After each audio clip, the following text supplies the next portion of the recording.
बांधवांनो, शास्त्र पुराण कोणी लिहिले? ऋषी मुनी लोकांनी. पण आपापल्या मतानं आपापल्या परी लिहिलेले आहेत. पण या पुराणाचा वादिवाद आहे. सृष्टीची रचना करायची होती, त्या सोहम परब्रह्म्यानं परमेश्वरानं ब्रह्माजीला म्हणे सृष्टी रचना करा, विष्णूला म्हणे पालन करा, शंकरजीला म्हणे संहार करा. तिघाला 3 कामं. पण ब्रह्माजीला 4 अगोदर मानसपुत्र तयार केले, नंतर 11 केले. त्या 4 ऋषीला सांगितलं म्हणे सृष्टीची रचना करा. त्या 4घांना जमलं नाही आणि ब्रह्माजीला बी जमलं नाही सृष्टीची रचना करणं. हे एका पुराणात लिहिलंय. दुसऱ्या पुराणात लिहिलंय का त्या परमेश्वरानं सोहम परब्रह्म्यानं महामाया निर्माण केली आणि महामायाने घेऊन या सृष्टीची रचना केली, असा दुसऱ्या पुराणात लिहिलाय. हा वादिवाद आहे पुराणाचा. बघा मी काय म्हणतो.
रंजना झाली, सगळं झालं, मानव निर्माण झाला. दादा, या पृथ्वीच्या पाठीवर अगोदर युद्ध कोण केलं?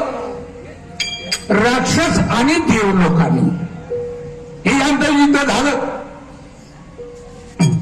आणि तेव्हापासून आता युद्ध चालूच आहे. पुष्कळशा देश आहेत, इराणचं, इराकचं, रशियाचं, युक्रेनचं, सगळे युद्ध चालूच आहे. कधी चीनचं, कधी भारताचं, कधी पाकिस्तान. या पृथ्वीनं कितीतरी रक्त पेलाय महाबाप, तरी अजूनही रक्त पेणारच आहे. मग आणि राक्षस यांचं युद्ध करून झालं राजपाटासाठी आणि धन द्रव्यासाठी. याचा राजपाट मारल्या पाहिजे, त्याचा राजपाट मारल्या पाहिजे यासाठी. आणि यांच्या ह्या राजपाटाच्या ह्याच्यात ज्यांचा काही गुन्हा नाही त्यांचाही जीव गेलेला आहे, कितीतरी मरणागती केलेले आहे, गावाचे गाव नष्ट झाले आहेत बाबा. युक्रेनचं रशियाचं युद्ध चालू आहे तर युक्रेनचे लोक पूर्ण पडून गेले ते सोडून. किती लोक मरणागती, काय फळ होते या युद्धात. पण नाही, जिद्द मोठी खराब आहे. म्हणून आपापल्या स्वार्थासाठी यानं युद्ध केलं. राक्षस आणि देव लोकांना काय झालं बघा.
बांधवांनो, या सीजनचा आमचा पहिला कार्यक्रम दुय्यमचा. दिवाळीच्या दुसऱ्या दिवस पासून कार्यक्रम सिंगल जे चालू आहेत माझी, आणि या दिवाळीच्या सीजन मधली पहिली दुय्यम आज होत आहे या ठिकाणी. आणि आमचे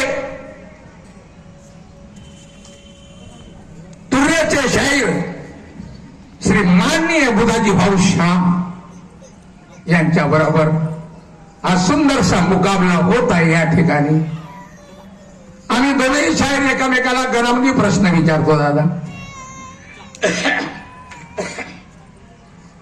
आणि त्या प्रश्नाचं खरं खरं उत्तर जर विरुद्ध शाहीरनं नाही दिलं तर आम्ही स्वतः सांगतो कोणाला कन्फ्यूज करणार नाही. तर शाहीर साहेबांना एक प्रश्न विचारतो मी, कर्णासारखा दानी नाही महाभारतामधला कर्ण, कुंतीचा कर्ण. यानं कवच कुंडल सुद्धा दान केले.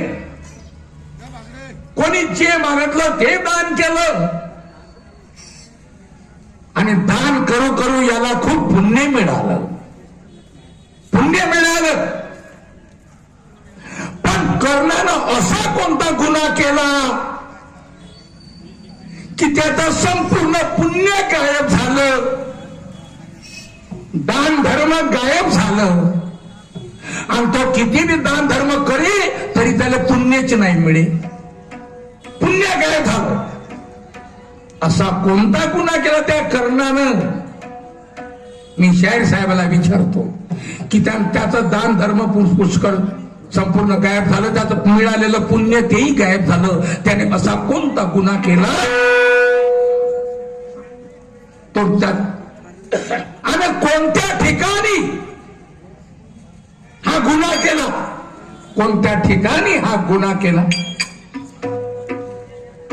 त्या ठिकाणी बी सांगा आणि त्याचं कारण सांगा. मुलाजी शाहीर बघा मी काय म्हणतो.